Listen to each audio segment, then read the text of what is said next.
So now we're in seated 90-90 position, meaning my knee is at 90, my hip is at 90, front and back leg. A lot of times we do shin box motions where shin box is creating a tripod in front of you. So that's the difference between 90-90 seated and shin box. And what I want you to do is just get into a position where you can have a long spine. I don't want you slouching down. So long spine, you can push into the floor if you need, and just find that range where you can be seated pain-free. So if you're super tight in here, if you have any pain, then lean even further away, okay? So what I want you to do is drive your shins into the floor. Try to elongate your spine and square your chest off with your front knee. Then place both hands on the floor wherever you need and thinking about pulling yourself down. So I'm trying to keep my spine straight. I'm not rounding. I'm keeping tall and I'm just pulling myself down. Think about being pulled by a string from the crown of your head, bracing your abs, pain-free motion, then come up, lean away, and let's switch your 90-90 and do the opposite side. So 90-90, find that position where you can be pain-free, spine is tall, chest is square with your front knee. Think about pulling yourself down, pressing your shins into the floor. So this is an active exercise. It's not meant to be passive where you're dumped into your joints. So actively pushing down into the floor, elongate your spine here.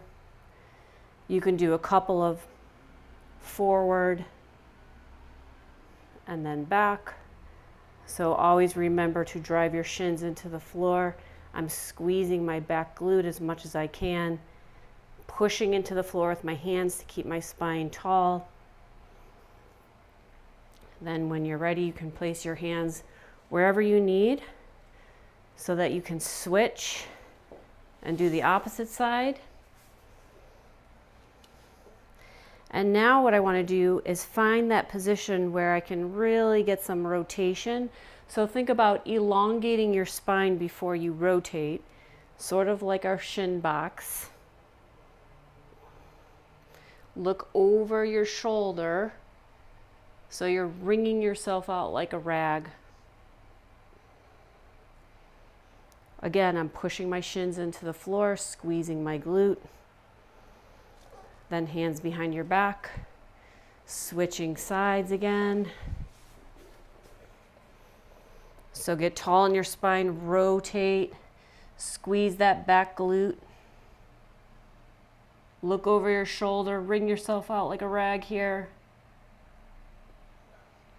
And then when you're ready, you can come out of it. Sometimes when you have hip pain, it might be helpful to elevate your hips and get into the position with your hips on a block. So I'm gonna sit on the yoga block, or you can use a towel, rolled up towel, or a pillow.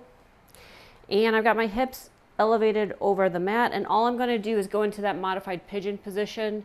So elongate that back leg, try to sit back on the block, squeeze your back glute and press your shin into the floor so it's active. Then I'll switch. So you can switch your position, switch your legs so that you get into the opposite 90-90 seated. My hip is on the block. Elongate that back leg. Find whatever position you need. I've got this box in my way. What I'm going to do, get long in that back leg, squeeze that glute, press the top of your foot into the floor. I'm pressing my shin into the floor and try to go into that end range that you can, pain-free, making sure that you're exhaling to release tension. I'll do one more time on each side. So switching legs. It's a little bit harder to switch when you're on the block, but you can make it work. Do whatever you need. Position the block so it's underneath your front hip. Long leg straight, or back leg is straight. Squeeze this back glute. Think about pressing the top of your foot into the floor. I'm pressing my shin into the floor, getting tall in my spine. You can even get a little bit of rotation here so you can look over your shoulder. You should feel that spiraling down your entire torso. And then one more time.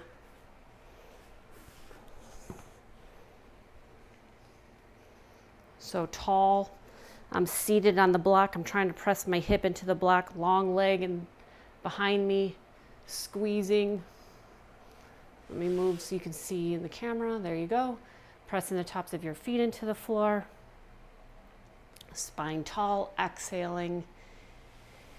And that is your modified pigeon. Another exercise I like is called 90-90 seated to butterfly. So I'm going to start in my 90-90 seated position, push through the floor, whatever you need to get your spine nice and tall.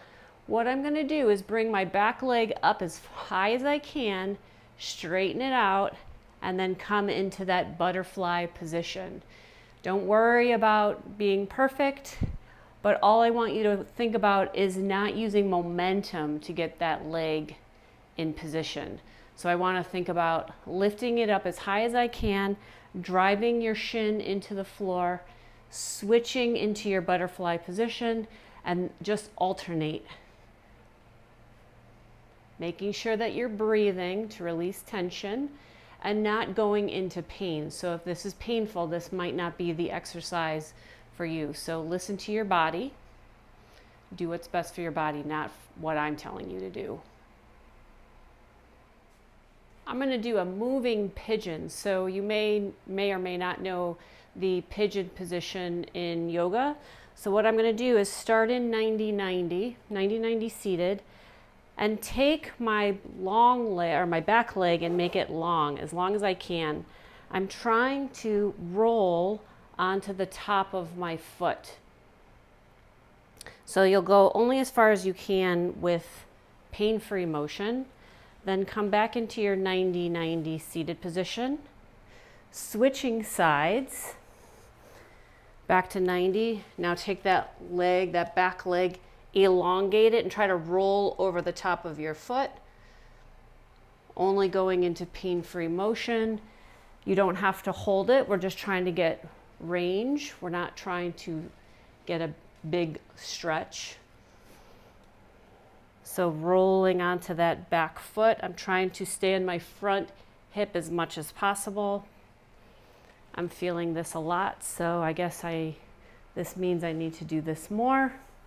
I'm going to switch, long leg, roll over the top, try to stay in your front hip as much as you can, go into your end range, your pain-free end range, then switch. And just go back and forth, making sure that you are exhaling and breathing. Don't hold your breath. Use your exhale to release tension. Another floor movement that I really like, starting from a seated position, I call a leg under. I'm not sure what this would really be called, but what I'm going to do is think about straightening my front leg and also straightening my back leg as much as I can. Now I'm trying to fold over myself. Think about folding into yourself like a taco.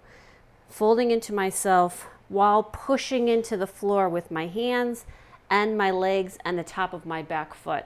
So this is an active position. I'm not just dumped down into it and release. So it can be pretty intense. So just go to your range. When you're ready, or if you're ready, you can put your hands on the floor, elevate yourself so that your whole front hip is off the mat. I'm not ready for this. I need to work on this myself. So just think about long leg, lean as far away as you need to so that your spine is tall. Straighten out that front leg, straighten out your back leg as much as you can, and then fold over your hips. So you're going to feel this all in your IT band. You're going to feel it on your internal hip.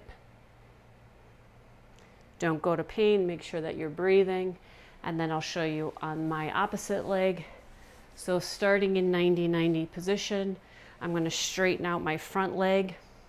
So I feel this all down my IT band. Elongate your back leg. Think about rolling over that hip. So I'm rolling my open hip over. And apparently I'm super tight on this side, so I'm gonna have to start working on this myself. What I'm thinking about is trying to pull my femur into my hip sockets, or both femurs into my hip sockets. So I'm pulling into myself and pushing the floor away a little bit to elevate that front hip. You're gonna really feel this all down your side and IT band. So give this one a try, let me know how it feels. With all this hip mobility work, we don't want to forget about our hip flexors. So a great one is foot up the wall, half kneeling. I'm going to squeeze my quad and my glute here to try to get my hip flexor to open up. If this is too intense, you can back away from the wall or whatever you have your foot on, and your foot will just not go up as high, and that's okay. So you will, as you get better and better at this exercise, you can go closer and closer to the wall so that you're getting that full range. Foot as close to your butt as possible. Once you've mastered that, you can take your foot with your hand, working on balance 2 here. So take your foot with your hand, squeeze your glute. Think about bringing your foot to your glute as much as you can. Spine nice and tall, and you'll feel that all up and down your hip flexor. So if this position is not available to you, having your foot on the wall is definitely good. So give that a try, give all those hip exercises a try, and let me know how it works for you.